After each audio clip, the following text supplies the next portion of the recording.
إلى خضرة النبي المصطفى محمد صلى الله عليه وسلم. الفاتحة. أعوذ بالله من الشيطان الرجيم. بسم الله الرحمن الرحيم. الحمد لله رب العالمين الرحمن الرحيم مالك يوم الدين إياك نعبد وإياك نستعين اهدنا الصراط المستقيم صراط الذين أنعمت عليهم غير المغضوب عليهم ولا الضالين آمين. الحمد لله رب العالمين وبه نستعين على أمور الدنيا والدين وصلى الله وسلم على سيدنا محمد الخاتم النبيين وعلى آله وصحبه أجمعين. قال رب اشرح لي صدري ويسر لي أمري واحلل عقدة من لساني يفقه قولي.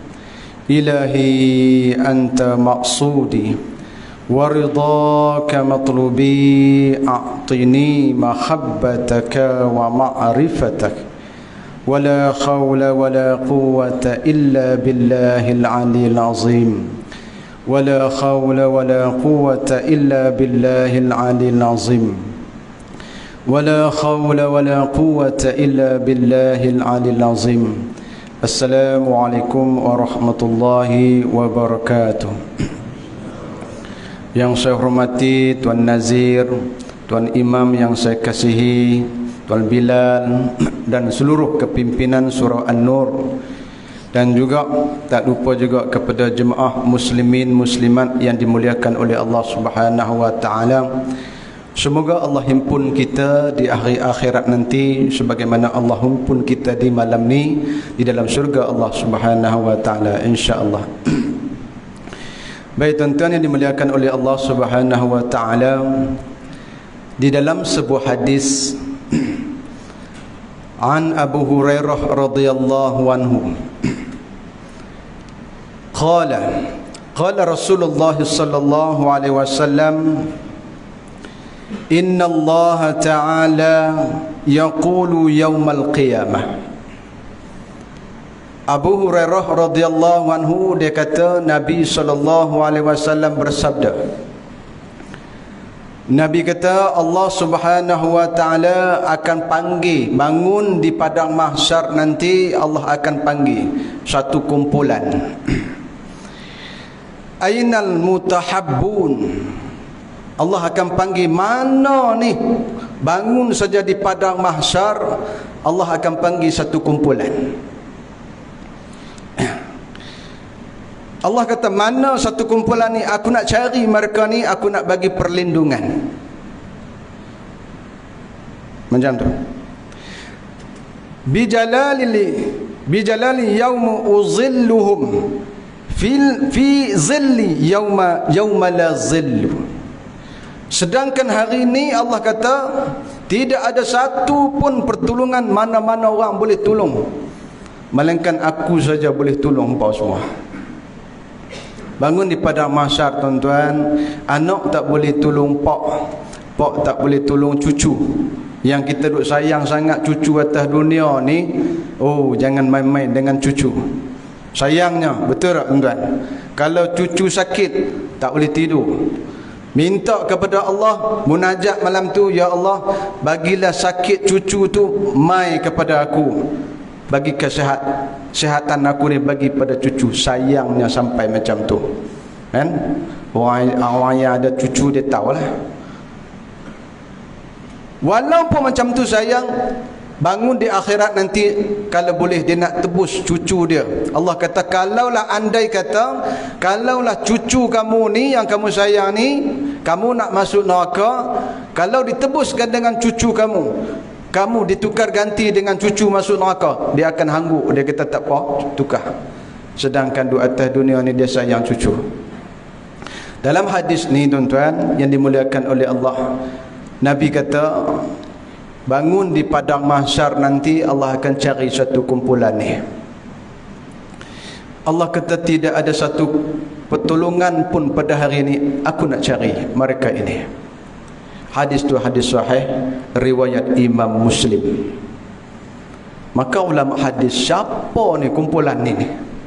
Siapa ni? Allah duk cari mereka ini, nak bagi perlindungan, nak bagi tolongan kepada mereka.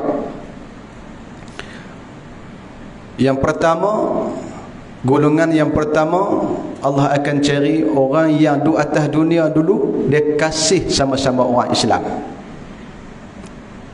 Dia sayang sama-sama orang Islam. Sayang dalam bentuk mana?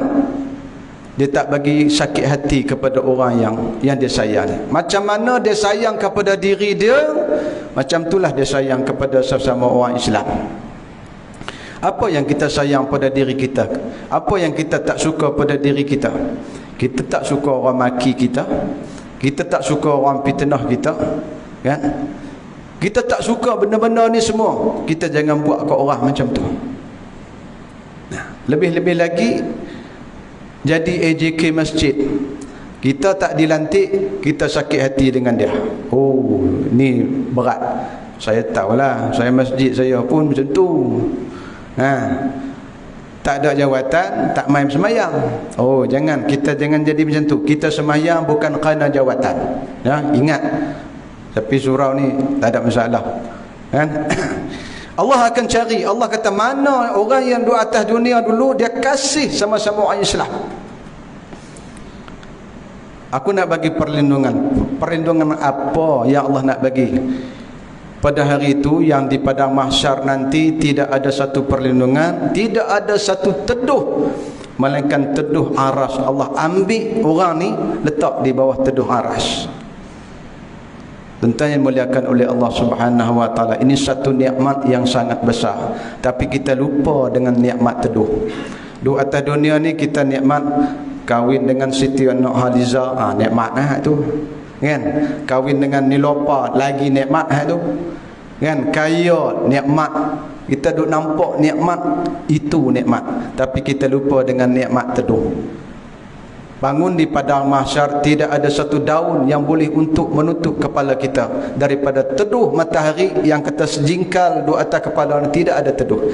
Masa tu baru tahu kata nikmat teduh, Masya Allah besarnya. Tapi boleh kalau kita duduk atas dunia ni, kalau kita buat kasih sayang sama-sama orang Islam, nah, masak apa sikit asam pedas bagi pada jiran, kasih.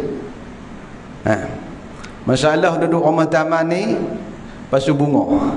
Malah masa pasu bunga lebih sepadan aku dia tolak mai balik. Oh, doma repot kat tu imam macam tu, okey dah. Kan? Masalah nak lebih kurang sikit tak boleh. Lagi satu pada masalah kucing. Kucing pergi berak dalam pasu bunga dia apa semua, bergaduh sama-sama jiran. Macam mana nak dapat teduh Allah Subhanahu wa taala di akhirat nanti. Tu. Yang kedua, pengajaran daripada hadis ni tuan-tuan yang dimuliakan. Kenapa Allah panggil? Mana kumpulan ni yang buat kasih sayang sama-sama manusia ni? Mana kumpulan ni? Sedangkan Allah sudah mengetahui. Patutnya ambil teruslah bawah aras. Tapi dah Allah panggil, mana? Seolah-olah Allah ni tak tahu siapa kumpulan ni. Dah, Allah mengetahui, tapi Allah nak ijtihad. Allah nak nak umum kepada semua manusia pada ketika itu, yang kata hubungan kasih sayang antara satu dengan yang lain ni sangat besar. Kita ni tuan-tuan, open house tak habis-habis lagi sampai hari ni, kan? Tanda apa tu? Kasih sayang. Kita buat makanan panggil adik-beradik semua hubungan balik. Kalau adik-beradik ada 5 orang adik-beradik, mesti ada masalah, kan? Ada abang yang tak suka dengan adik, ada adik yang tak suka dengan kakak, masalah. Tolong jangan berpecah. Tolong hubung balik silaturahim. Kan? Jaga anak-anak kita sebagai ayah. Kalau anak-anak kita macam ni, mesti ada, kadang-kadang ada. Adik tak suka dengan kakak, kakak tak suka dengan abang. 5 beradik mesti ada. Kita sebagai ayah tolong hubung balik. Kenapa? Kita nak dapat naungan Allah Subhanahu wa taala di hari akhirat ini, iaitu teduh Allah Subhanahu wa taala. Yang kedua, Allah Subhanahu wa taala janji yang sangat besar, kan? Tidak ada teduh melainkan teduh aras.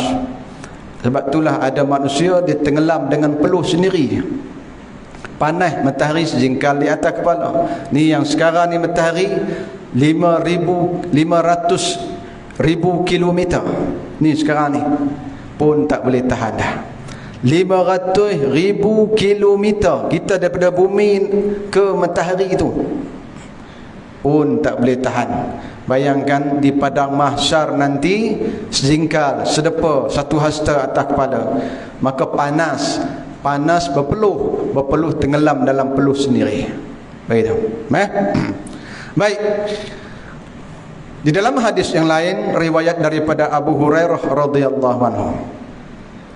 Qala Rasulullah sallallahu alaihi wasallam. Nabi sallallahu alaihi wasallam bersabda, Nabi kata wallazi nafsi biyadihi. Sampai Nabi bersumpah macam tu.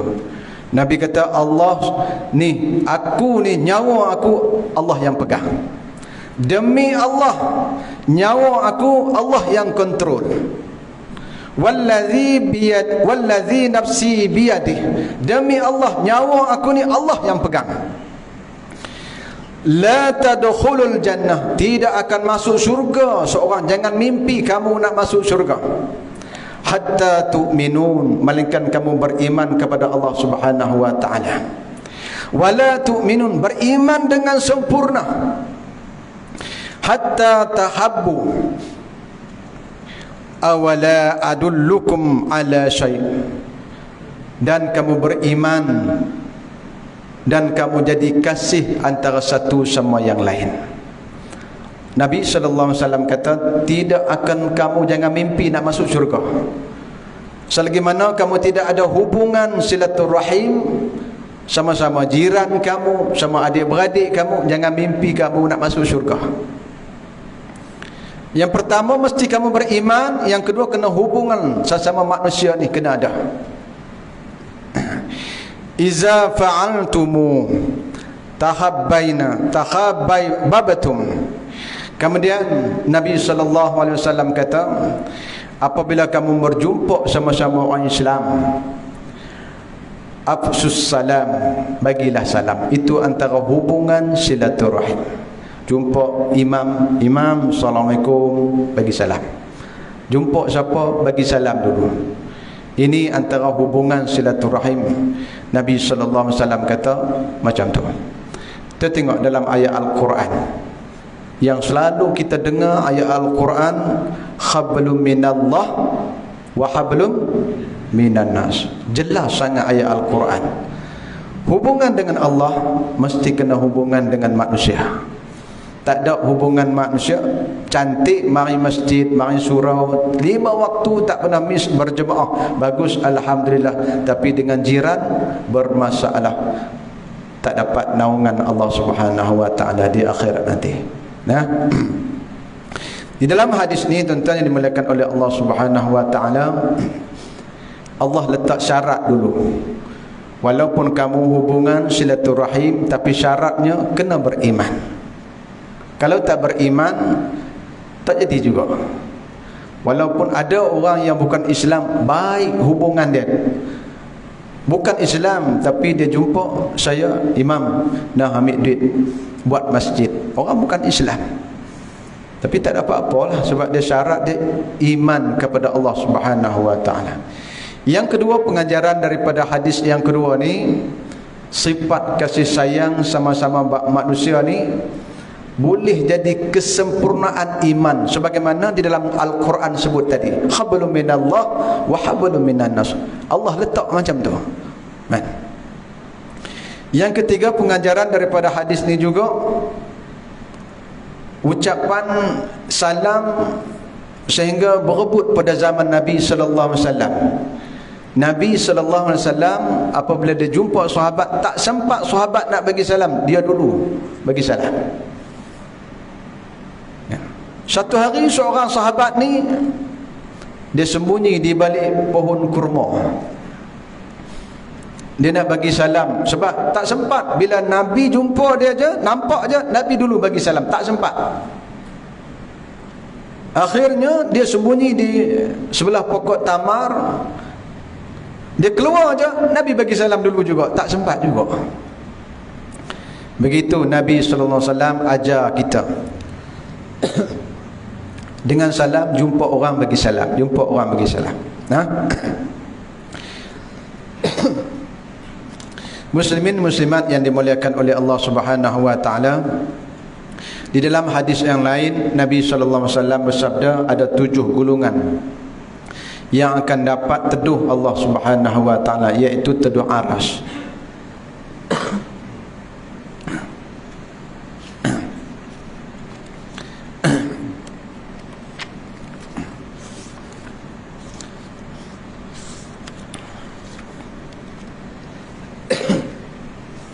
Di dalam sebuah hadis, minta maaf tuan-tuan, tak apa-apa nak tu sikit, tapi tak ada kawit dengan Aisyah. Kan? Di dalam sebuah hadis an Abu Hurairah radhiyallahu anhu, anna Rasulullah sallallahu alaihi wasallam sab'atun yudhilluhumullahu fi zilli yawman la zilla illa zilluh. Nabi kata ada 7 golongan apabila bangun di padang mahsyar nanti, hari yang sangat panas, ada 7 golongan Allah ambil mereka ini letak di bawah aras. Yang tadi golongan yang pertama tadi apa dia? Orang yang hubung silaturahim sama-sama orang Islam. Itu satu. Yang pertama Nabi kata ada 7 golongan mereka ini yang dapat duduk di bawah teduh aras Allah Subhanahu wa taala. Yang pertama, imamul adil, pemimpin yang adil. Pemimpin yang adil di atas dunia ni, dia tidak ada rasuah, dia tidak ada kepentingan diri, melainkan dia jaga rakyat di bawah dia. Termasuklah pemimpin ialah sebagai bapa dalam rumah tangga. Hati-hati, kita ada anak 5 orang, kita tidak adil dalam 5 orang anak kita, kita tidak dapat naungan teduh aras Allah Subhanahu wa taala. Mesti tuan-tuan, banyak yang bagi tahu saya ada anak 5 orang. Apabila bapak tua, bapak dah uzur, abang tak nak jaga, bagi ke adik bongsu jaga, kakak tak nak jaga, semua tak nak jaga, masing-masing sibuk. Ayah dah tua.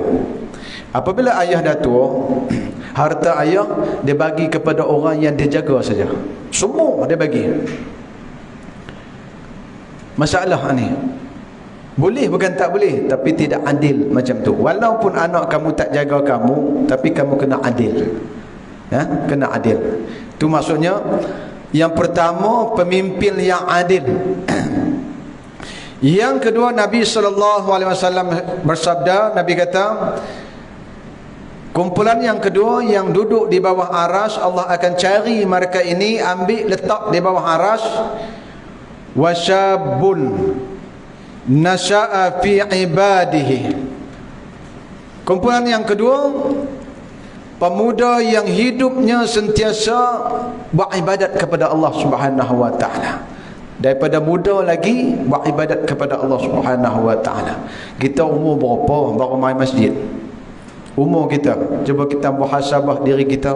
Sejak bila kita kenal surau, kenal masjid ni? Masa umur kita 15, 16, 17, 20. Oh, jangan pop ye, semua kita kenal. Kan? Nabi SAW, kumpulan yang kedua ni, apabila hati dia sentiasa daripada muda dia beribadat kepada Allah, akhirat nanti Allah akan ambil dia letak di bawah teduh aras Allah Subhanahu wa taala. Kumpulan yang tiga, Nabi SAW bersabda, wa rajulun qalbuhu mutalaqqun bil masajid.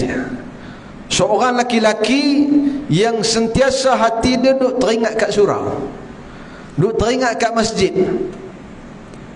Akhirat nanti Allah akan ambil dia letak di bawah teduh aras Allah Subhanahu wa taala.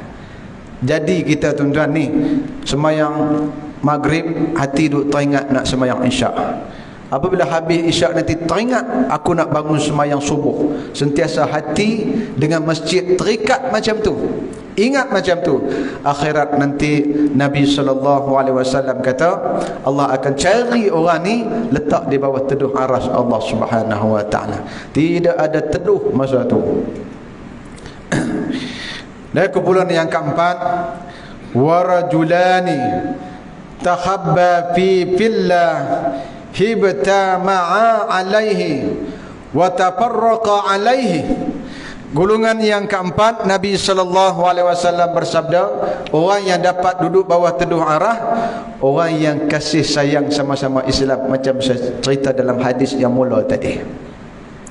Tuan, jangan anak kita yang bergaduh, yang tak ngam, tolong kita sebagai ayah, tolong bagi buat open house lah. Sembelih kambing, kambing bakar, kau panggil anak-anak makan, kan? Hubungan balik. Ini golongan yang keempat, orang yang hubung kasih sayang. Akhirat nanti dia akan duduk bawah teduh aras Allah Subhanahu wa ta'ala. Baik, golongan yang kelima, Nabi SAW bersabda, yang dapat duduk di bawah teduh aras Allah Subhanahu wa ta'ala, warajulun da'athu amzatu husni wa jamalin. Golongan yang kelima ialah laki-laki yang digoda oleh perempuan yang cantik untuk ajak berzina. Mai seorang perempuan yang sangat kaya, yang sangat cantik, dia kata mari kita projek doa. Dia macam tu. Tiba-tiba laki-laki ni kata, qalu, laki-laki ni kata, inni akhafullah, aku tak maulah berzina dengan kamu. Walaupun kamu kaya, walaupun kamu cantik, aku tak mau, aku takut dengan Allah Subhanahu wa ta'ala. Orang yang macam ni, golongan yang kelima ni, Allah ambil dia di akhirat nanti, letak di bawah teduh aras Allah Subhanahu wa ta'ala. Kalau kita agak-agak macam mana? Perempuan cantik, kaya, ajak kita tidur dekat hotel. Ustaz pun tak boleh tahan. Mula-mula lucut serban atau lucut jubah, kan? Dengan perempuan, laki-laki jangan buat mamel lah. Tapi kalau siapa boleh buat macam ni, Allah janji yang sangat besar, dia dapat naungan Allah Subhanahu wa ta'ala di akhirat nanti, iaitu teduh aras Allah Subhanahu wa ta'ala. Kumpulan yang ke-6, Nabi SAW kata Allah akan cari di padang mahsyar nanti. Kumpulan yang ke-6, Allah cari nak letak di bawah teduh aras. Kumpulan yang ke-6, warajulun sadaqa bisadaqatin. Duk atas dunia dulu ringannya tangan, mari surau tak lepas, mesti letak masuk dalam tabung sedekah dia. Hari-hari jadikan satu amalan dia. Tak boleh tengok orang susah, mesti dia nak tolong. Walaupun beras 5 kilo, dia akan tolong. Tengok jiran susah, dia tolong. Orang yang ringan tangan, orang yang ringan tulang untuk bersedekah, akhirat nanti Allah akan cari dia, ambil letak di bawah aras Allah Subhanahu wa ta'ala. Muslimin muslimat yang dimuliakan oleh Allah Subhanahu wa ta'ala, sedekah sangat besar pahala. Kita tengok David Liu, cemburu kita tuan-tuan, cemburu kita, hairan kita. Mana dia ambil duit tak habis-habis. Sedekah bukan kecil-kecil, besar-besar. Allah sebut di dalam surah Al-Mu'minun, dalam surah Al-Mu'minun, saat manusia nak mati, saat manusia nyawa ketika nak terkeluar daripada ghalgharah ni, manusia nak mati sangat dah, 1 second 2 second nak keluar nyawa dia, tiba-tiba dia minta tangguh, wahai Tuhanku, jangan ambil lagi nyawa aku, minta tangguh Ustaz, aku nak buat satu amalan. Apa dia amalan tu? Adakah dia nak pergi haji? Adakah dia nak semayang banyak? Adakah dia nak puasa tak berhenti? Tak. Dia minta tangguh, nak pergi ambil duit dalam almari yang aku simpan hari tu, nak sedekah. Kenapa jadi macam tu? Kerana ketika itu dia dah nampak pahala sedekah sebelah buah kurma pada bulan puasa hari itu. Allah dah bagi nampak pada dia besarnya pahala sedekah. Dia minta tangguh, ya Allah jangan ambil lagi nyawa aku, tunggu saat je, bagilah 1 seken 2 seken. Nak ambil duit, nak masukkan dalam tabung masjid, nak sedekah, nak buat amalan sedekah saja. Tuan-tuan yang dimuliakan oleh Allah, jadikan satu amalan yang istiqamah. Sedekah bukan tunggu banyak, sedekah bukan tunggu kaya, bukan tunggu banyak. Nabi SAW sebut dalam satu hadis, siapa-siapa yang duduk atas dunia ni, dulu dia sedekah sebiji kurma belah 2, dia makan kat dia sebiji sebelah, dia sedekah sebelah. Akhirat nanti Allah belah pahala sedekah sebelah biji kurma tu, belah sehinggalah sebesar bukit Uhud pahala dia. Kalau tahu macam tu, nak sedekah 1 kontena. Tapi nak buat apa? Akhirat nanti bukan satu tempat amalan, nak buat amalan lagi. Nabi SAW macam tu. Dia sebut dalam hadis dia, Allah bela pahala ni, walaupun kita buat RM1, RM1, RM2, kecil, tapi Allah bela pahala tu sebesar bukit Uhud. Tuan-tuan yang dimuliakan oleh Allah Subhanahu Wa Taala, nak senang, nak panjang umur, banyakkan sedekah. Hatta orang kafir sekalipun, orang kafir, dia bukan Islam, sembah berhala, tapi kalau dia rajin sedekah, Allah bagi panjang umur, murah rezeki kepada dia. Tapi ganjaran pahala tidak ada. Kerana dia syarat nak dapat pahala, mesti kena beriman, mesti kena ada Islam. Nah, itu golongan yang kelima. Golongan yang keenam, golongan yang ketujuh, Nabi SAW sebut orang yang dapat naungan Allah Subhanahu Wa Taala, duduk di bawah aras, ialah Nabi SAW bersabda, fa akhfaha hatta la ta'lamu shimaluhu ma tunfiqu bi yaminih. Nah, warajulun zakarallahu ta'ala haliyan fafadat ainah. Nabi SAW bersabda, golongan yang ketujuh ialah orang yang sentiasa lidah dia basah dengan zikrullah. Hari-hari dia berzikir kepada Allah Subhanahu Wa Ta'ala, dia dapat naungan Allah Subhanahu Wa Ta'ala. Zikir kesemua ni tuan-tuan, ketujuh-tujuh ni payah kita nak buat. Tapi yang golongan yang ketujuh ni senang. Apa dia? Zikir. Zikir senang, tak payah cari modal untuk nak sedekah. Zikir ni paling senang. Habis sembahyang, la ilaha illallah, la ilaha illallah, cukupkan 165 kali. Cukupkan 165 kali, baru balik rumah. Nak kena tom yam ke, nak kena asam pedas, baru balik. Kalau kita buat amalan macam tu, Allah Subhanahu Wa Taala ambil kita, letak di bawah teduh aras Allah Subhanahu Wa Taala. Muslimin muslimat yang dimuliakan oleh Allah Subhanahu Wa Taala. Nah, ketujuh golongan tadi yang saya baca tadi, mudah-mudahan kita ada satu termasuk dalam golongan ni, kita dapat teduh aras Allah Subhanahu Wa Taala, insya-Allah tuan-tuan. Nah, baik, di dalam satu hadis yang lain, Al-Ummul Mukminin Juwairiyah binti Haris, seorang isteri Nabi, nama dia Juwairiyah binti Haris.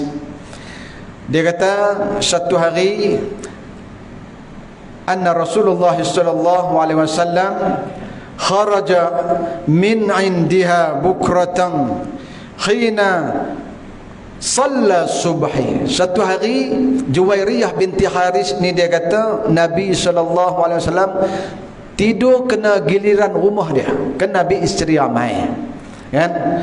Ada ulama kata 12, ada ulama kata 9, tapi yang masyhurnya 9 isteri Nabi.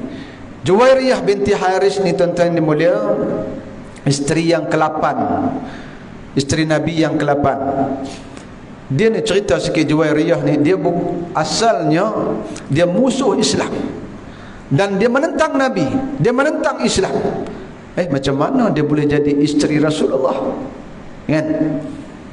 Juwairiyah binti Haris ni dia orang yang sangat terkenal, orang kaya.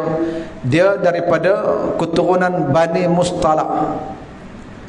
Suami dia nama Safwan. Suami dia kepala tentera untuk berperang dengan orang Islam, musuh Islam. Dan Juwairiyah ni antara orang yang paling kaya, ketua bagi Bani Mustalaq. Dia ketua untuk nak memusnahkan orang Islam. Asal dia. Tiba-tiba dia berperang dengan orang Islam, kalah. Apabila kalah, ditawan dia ni masuk ke dalam penjara. Suami dia ni terbunuh dalam perang. Juwairiyah ditawan masuk ke dalam penjara. Orang kaya apabila masuk penjara, masuk lokap, mana boleh tahan? Tak boleh tahan, mengadu, sentiasa mengadu, ya Rasulullah, ya Rasulullah, tak boleh tahan, bebaskanlah aku.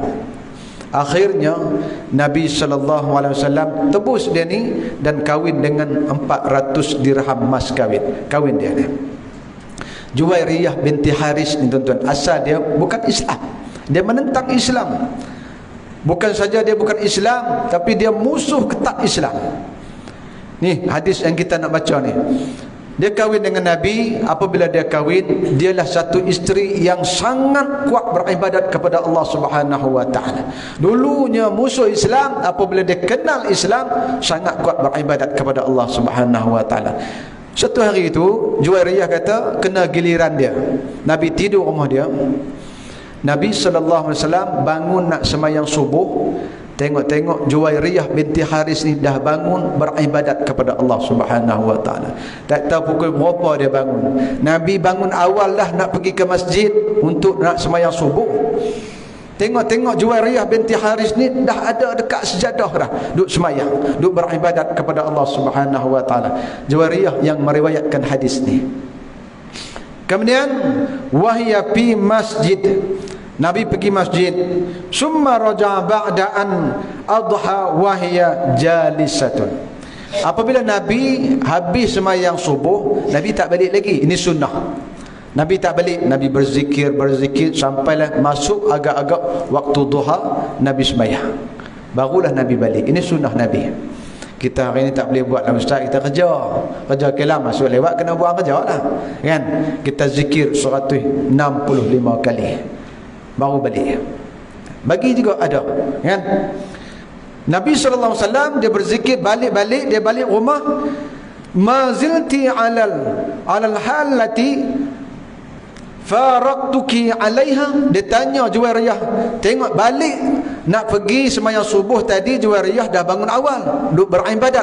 Balik sembahyang subuh waktu duha pun duk tempat yang sama beribadat lagi Juwairiyah binti Haris ni. Nabi kata, hai Juwairiyah, kamu masih beribadat? Lamanya kami beribadat, kamu beribadat sangat kuat. Begitu jadi. Faqala Rasulullah sallallahu alaihi wasallam, Nabi kata macam tu. Tapi Nabi kata, laqad kunti. Naam ya Rasulullah. Ya, saya daripada kamu pergi tadi sampailah kamu balik, saya duduk tempat yang sama berzikir sembahyang tak berhenti. Tapi Nabi kata, wahai Juwairiyah, banyak sungguh amalan kamu. Nak dibandingkan, faqultu ba'da arba'a kalimatin salasata marrat. Tapi kalau nak dibandingkan 4 kalimah saja, kalimah yang aku baca ni, nak dibandingkan amal ibadat kamu, kalimah aku 4 kalimah ni lebih besar lagi daripada amalan kamu. Masya Allah, 4 kalimah aja. Juwairiyah ni daripada pukul 2, pukul 3 sampai subuh, sampai duha beribadat. Nabi kata 4 kalimah ni ibadat aku lebih besar lagi daripada amalan kamu. Maka Nabi SAW bersabda, Nabi kata, Subhanallah. Ni yang 4 kalimah tadi ni. Subhanallah wa bihamdihi adada khalqihi. Tuan-tuan ambil doa ni, hafal. Kerana doa ni doa maksurah yang Juwairiyah binti Haris yang meriwayatkan hadis ni. Pertama Nabi kata, Subhanallah wa bihamdihi adada khalqihi. 1. Wa ridha nafsihi. 2. Wa zinata arsyihi. 3. Wa midada kalimati. 4 ni je. Amalkan setiap habis semayang kita baca. Mungkin tuan-tuan dah hafal dah doa ni, kan? Subhanallah wa bihamdihi adada khalqihi. 1 ayat.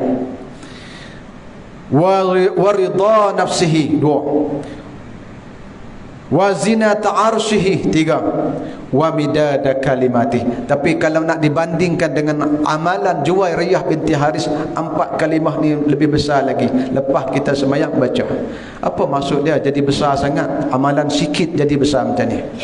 Subhanallah, maha suci Allah daripada serupa dengan makhluk. Wa bihamdihi, aku puji kamu wahai Tuhanku. Banyak mana kamu puji?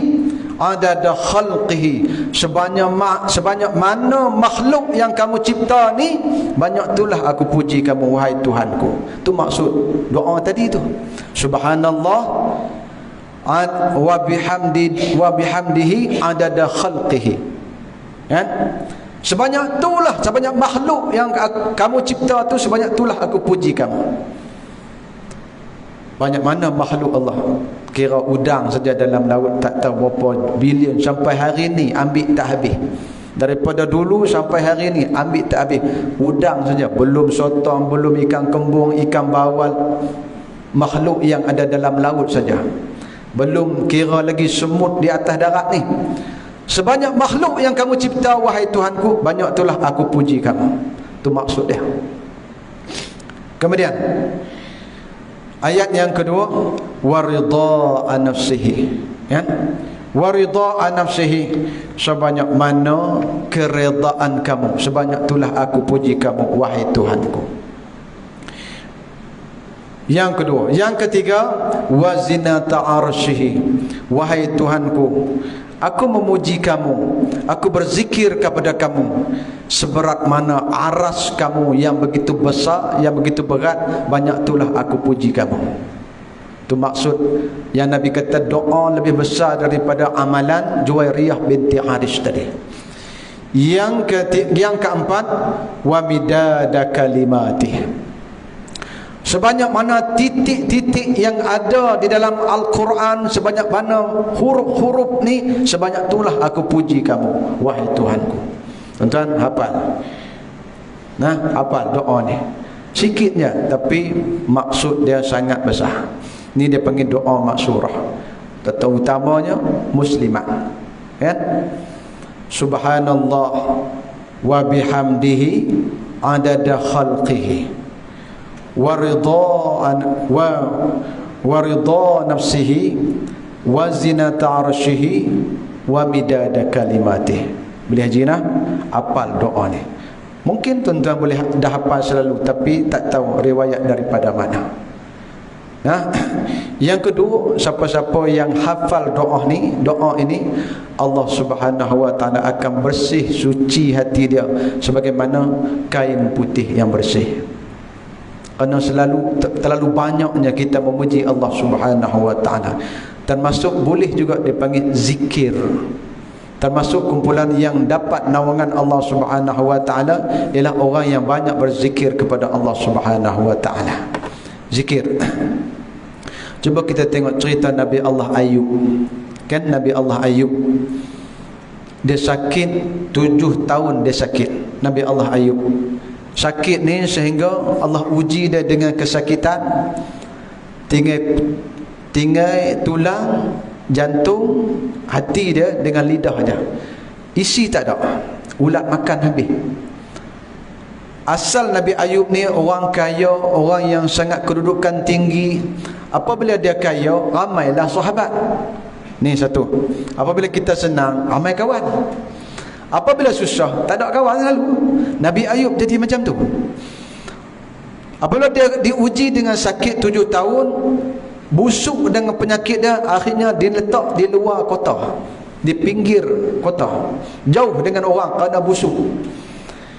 Yang ada isteri dia saja duk pergi hantar makanan. Akhirnya sahabat-sahabat yang ada juga teringat sahabat lama masa kaya dulu, dia kata, wahai Ayub, kenapa kamu tak minta bagi sembuh? Bukankah kamu ni pesuruh Allah? Angkatlah tangan minta bagi sembuh, mesti Allah makbul permintaan ni. Kamu duk seksa, azab, menyusahkan orang ni, angkat tangan. Akhirnya Nabi Ayub kata pada, aku malu dengan Tuhan. Allah bagi aku hidup 70 tahun umur aku sekarang, 7 tahun dia Allah uji sakit. Aku malu dengan Allah Subhanahu wa taala. Aku tak nak minta. Cuma yang aku minta kepada Allah apa dia? Dua benda aja. Wahai Tuhanku, janganlah bagi ulat ni yang ada dalam badan aku ni makan jantung aku, hati aku. Yang kedua, janganlah ulat ni makan lidah aku. Yang lain kalau ulat nak makan, makanlah itu rezeki dia. Sehingga dia ambil wudu, dia keluarkan ulat dulu. Apabila habis wudu, dia ambil ulat letak balik. Dia kata ini rezeki dia. Tak ada apa tuan-tuan, tinggal kulit. Sehingga matahari suluh daripada sana nampak sebelah sini macam plastik. Kenapa dia minta dua benda ni? Minta dua benda ni hati supaya dia nak berzikir, qalbu dia nak berzikir dengan Allah, lidah dia, lisan dia nak berzikir dengan Allah. Dua benda ni jangan bagi ulat makan. Semata-mata nak berzikir kepada Allah Subhanahu wa taala. Ni yang cerita zikir sangat besar tuan-tuan yang dimuliakan oleh Allah Subhanahu wa taala. Dan masuk belum lagi. Baik. Yang kedua, nak cerita tentang zikir juga. Penting zikir, benda yang paling senang. Dia tak payah ambil air semayang, dia tak payah masuk waktu, tak payah menghadap kiblat, tak payah pakai baju lawa-lawa, dekat office, dekat motor, semua kita boleh berzikir. Senang tak tuan-tuan? Senang. Tapi ganjaran dia sangat besar. Ni dia panggil zikir. Apa maksud zikir? Bahasa Arab zikir, bahasa Melayu kita ingat. Ingat kat siapa? Ingat kat Allah Subhanahu wa taala. Satu second pun kita tak lupa hubungan kita dengan Allah. Hubungan kita dengan Allah ialah zikir yang paling besar sekali.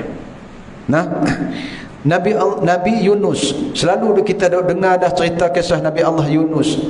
Berdakwah kepada kaum dia 3 hari je. Akhirnya kena hantam dengan kaum, tak nak berdakwah lagi. Naik satu bahtera, tiba-tiba muatannya tak boleh nak tampung. Sedangkan Allah suruh berdakwah, dia berdakwah 3 hari je. Dia tak nak lah, kerana susah berdakwah ni. Naik satu bahtera nak pergi ke satu tempat, tiba-tiba muatan tak boleh nak tampung. Mesti nak kena buang muatan ni. Semua orang naik atas tu, atas bahtera. Siapa nak kena buang? Mesti sampai tengah laut, bot ni, bahtera ni tak boleh nak tampung, nak karam. Tiba-tiba mesyuarat punya mesyuarat, kita mesti kena buang orang setengah ke laut ni.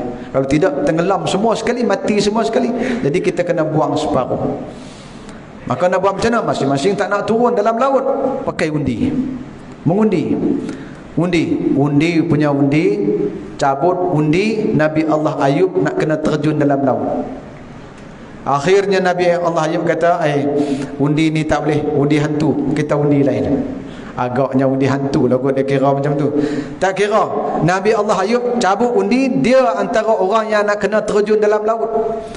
Cancel, kita undi semula. Undi yang kedua pun sama enggak, cabut undi, tengok-tengok, aku lagi nak kena terjun dalam laut. Cancel lagi. Undi yang ketiga pun sama juga, cabut undi, aku lagi nak kena terjun dalam laut. Allah nak ajar. Kan? 3 kali undi. Akhirnya nak kena terjun kali yang ketiga tak boleh lah. Kena terjun. Apabila nak terjun dalam laut, nak diturun dalam laut, Allah Subhanahu wa taala perintah ikan Nun yang cerita kita duk dengar daripada sekolah rendah lagi. Allah kata, wahai Nun, kau pergi telan Nabi Allah Yunus ni, nganga di tepi bahtera dia terjun terus dalam mulut. Tapi syaratnya jangan bagi satu cala pun kena luka pada Nabi Allah Yunus ni. Allah pesan kepada ikan Nun. Apabila ditelan ikan Nun, masuk ke dasar laut. Tiga kegelapan yang ada pada Nabi Allah Yunus. Gelap malam, gelap ikan dalam perut ikan nun, dan gelapnya dasar laut. Apabila ikan nun ni dibawa pada dasar laut, Nabi Allah Yunus kata, aku mati dah hari ni, tak boleh hidup dah. Tiba-tiba dia dengar dalam laut ni, dia dengar la ilaha illallah, la ilaha illallah.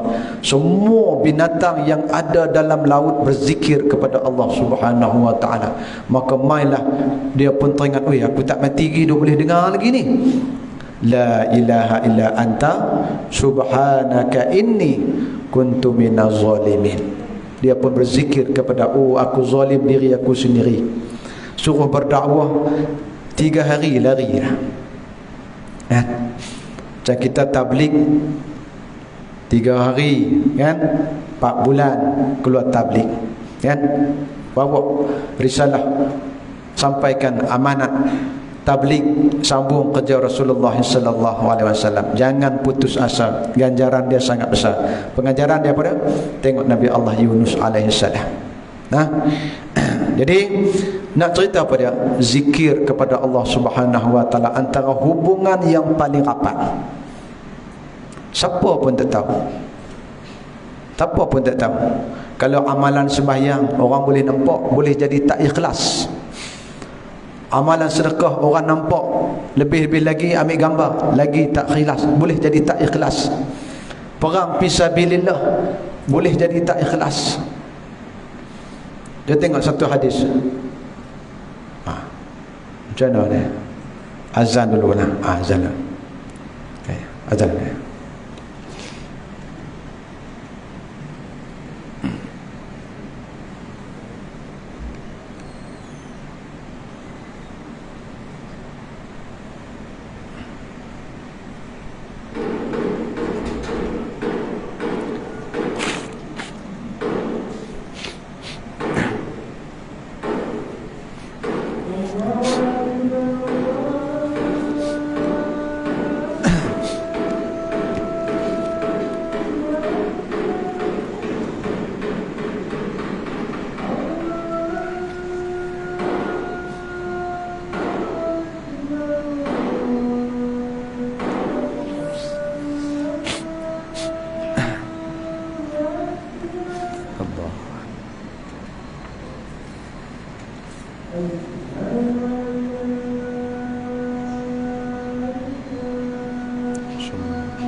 Baik, tuan-tuan yang dimuliakan oleh Allah Subhanahu wa taala, ambil masa 10 minit ya boleh ya. Maknanya zikir sangat besar. Ya, hubungan yang baik dengan Allah Subhanahu wa taala ialah zikir. Jabal Mu'adz bin Jabal, satu hari dia kata Nabi sallallahu alaihi wasallam pegang tangan dia. Mu'adz bin Jabal, satu hari Nabi pergi kepada dia. Mu'adz kata, Nabi pegang tangan aku. Apabila Nabi pegang tangan aku, Nabi bersumpah, inni la uhibbu, demi Allah wahai Mu'adz, aku cukup sayang kepada kamu. Masya Allah. Biasanya kita dengar orang sayang kat Nabi, orang yang pergi kata, ya Rasulullah, aku cinta, aku sayang kepadamu. Tapi Mu'adz bin Jabal, Nabi pergi jumpa dia, Nabi pegang tangan dia, Nabi kata, ya Mu'adz, wallah inni la uhibbuk, aku cukup sayang kepada kamu, aku cinta kepada kamu kerana Allah. Begitu. Summa uslika ya Mu'adz, la tada'anna fi duburi kulli salat. Wahai Mu'adz, oleh kerana aku sayang kepada kamu, ada satu benda aku nak pesan kepada kamu. Ada satu benda aku nak pesan kepada kamu. Oleh kerana kita sayang, macam kita sayang cucu lah, kita duk pesan selalu. Nabi SAW sayang kepada Mu'adz bin Jabal. Dia kata, demi Allah wahai Mu'adz, aku sayang kepada kamu kerana Allah, aku nak bagi satu pesanan kepada kamu. Apa dia? Qala Rasulullah sallallahu alaihi wasallam, apabila Nabi kata, kulli duburi kulli salati, apabila lepas sembahyang jangan lupa baca doa ini. Sibuk macam mana pun kamu jangan lupa baca doa ni, baca walaupun dalam peperangan. Sudah. Nabi kata, Allahumma a'inni ala zikrika. Oh, doa yang kita duk baca selalu. Allahumma a'inni ala zikrika wa syukrika wa husni ibadatik. Hadis sahih riwayat Imam Abu Daud dan Imam An-Nasai. Jadi doa yang kita duk baca selalu dalam sembahyang kan, itu doa dari Nabi SAW ajar kepada Mu'adz, jangan lepas. Maknanya sibuk macam mana pun sambil berjalan. Andai kata kita sibuk lepas sembahyang bagi salam, oh nak masuk kerja awal, baca walaupun tengah berjalan. Allahumma a'inni ala zikrika, wahai Tuhanku, ala zikrika, jadikanlah aku ni orang yang sentiasa ingat kepada kamu. Zikir ni bahasa Arab, bahasa Melayu ingat. Jadilah aku ni jangan jadi orang yang lupa kepada, jadilah aku ni orang yang sentiasa ingat kepada kamu. Wa syukrika, dan jadikanlah aku ni orang yang syukur apabila kamu bagi nikmat aku, jadi orang yang syukur. Kerana manusia, ramai manusia apabila dibagi kaya, bagi nikmat, lupa dengan Allah Subhanahu wa taala. Minta macam tu. Kemudian wa husni ibadati, wahai Tuhanku, jadikanlah, elokkanlah amalan ibadat aku ni bagi jadi elok. Sembahyang bagi jadi elok, puasa bagi jadi elok, jangan riak, jangan takbur. Kamu bagi jawatan kepada aku, jangan jadi riak, jangan jadi sombong. Minta bagi ibadat kita ni bagi jadi elok, minta kepada Allah Subhanahu wa taala. Tuan-tuan yang dimuliakan oleh Allah Subhanahu wa taala, ambil doa ni jangan lepas. Allahumma a'inni ala zikrika wa syukrika wa husni ibadatik. Doa yang kita duk baca selalu, kan? Bukan susah pun. Habis tu banyak dah doa-doa yang saya kongsi dengan tuan-tuan pada malam ni, insya-Allah. Mudah-mudahan kita ambil doa ni, kita jadikan satu amalan yang istiqamah kepada kita, insya-Allah. Mudah-mudahan kita duduk di bawah naungan Allah Subhanahu wa taala di yaumil mahsyar, nanti teduh aras Allah Subhanahu wa taala. Ya, yang baik itu daripada Allah, yang tak baik itu silap saya rasa cukup dah dengan perkongsian yang tidak seberapa ini. Mudah-mudahan ada hikmah dan ada manfaat untuk kita semua insya-Allah. A'udzubillahi minasyaitonirrajim. Bismillahirrahmanirrahim. Allahumma a'inni ala zikrika wa syukrika wa husni ibadatik. Allahumma inna nas'aluka ridhaka wa jannah wa na'udzu bika min sakhatika wan nar. Allahumma innaka 'afuwwul karim tuhibbul 'afwa fa'fu 'anna wa 'an walidina wa 'an jami'il mu'minina wal mu'minat wal muslimina wal muslimat bi rahmatika ya arhamar rahimin. رضينا بالله ربا وبالإسلام دينا وبمحمد نبيا ورسولا. اللهم افتح علينا فتوح العارفين وارزقنا فهم النبيين بجاه خاتم المرسلين. اللهم فقهنا في الدين. اللهم فقهنا في الدين. اللهم فقهنا في الدين. Ya Allah, ya Tuhan kami, pahamkanlah kami agamamu ya Allah. Ya Allah, ya Tuhan kami, alimkanlah kami dengan tafsir Al-Quran ya Allah. Ya Allah, ya Tuhan kami, ampunkanlah dosa kami ya Allah. Dosa yang sengaja, dosa yang tidak sengaja, dosa yang kami nampak, dosa yang kami tak nampak ya Allah. Sesungguhnya kami lalai, kami lara, kami jahil, kami banyak melakukan kesalahan kepadamu ya Allah. Ampunkanlah, kesiankanlah kepada kami ya Allah. Kami tidak sanggup menanggung azab siksaan kamu yang sangat pedih, yang sangat dahsyat di akhirat nanti ya Allah. Ya Allah, ya Tuhan kami, berilah kekuatan kepada kami untuk beribadat kepadamu sepenuhnya ya Allah. Ya Allah, ya Tuhan kami, panjangkanlah umur kami dalam beribadat kepadamu ya Allah. Ya Allah, ya Tuhan kami, sembuhkanlah segala penyakit-penyakit kami ya Allah, supaya senang kami beribadat kepadamu ya Allah. Ya Allah, ya Tuhan kami, ringankanlah tulang-tulang kami untuk bangun solat malam ya Allah. Ya Allah, ya Tuhan kami, lembutkanlah lidah-lidah kami untuk berzikir dan membaca Al-Quran ya Allah. Ya Allah, ya Tuhan kami, berilah taufik dan hidayah kepada anak cucu kami ya Allah. Fahamkanlah mereka agamamu ya Allah. Kami tidak mampu mengajar mereka ya Allah, karena kami jahil ya Allah. Ya Allah, ya Tuhan kami, ampunkanlah dosa kedua ibu bapa kami yang sangat berjasa kepada kami ya Allah. Kami tidak sempat membuat kebaikan kepada mereka ya Allah. Hari ini kami berdoa kepadamu ya Allah, memohon ampun kepadamu ya Allah. Himpunkanlah kami di dalam syurga satu family, satu orang Islam ya Allah. Ya Allah, ya Tuhan kami, sesungguhnya Engkaulah Tuhan yang maha berkuasa di atas setiap sesuatu ya Allah.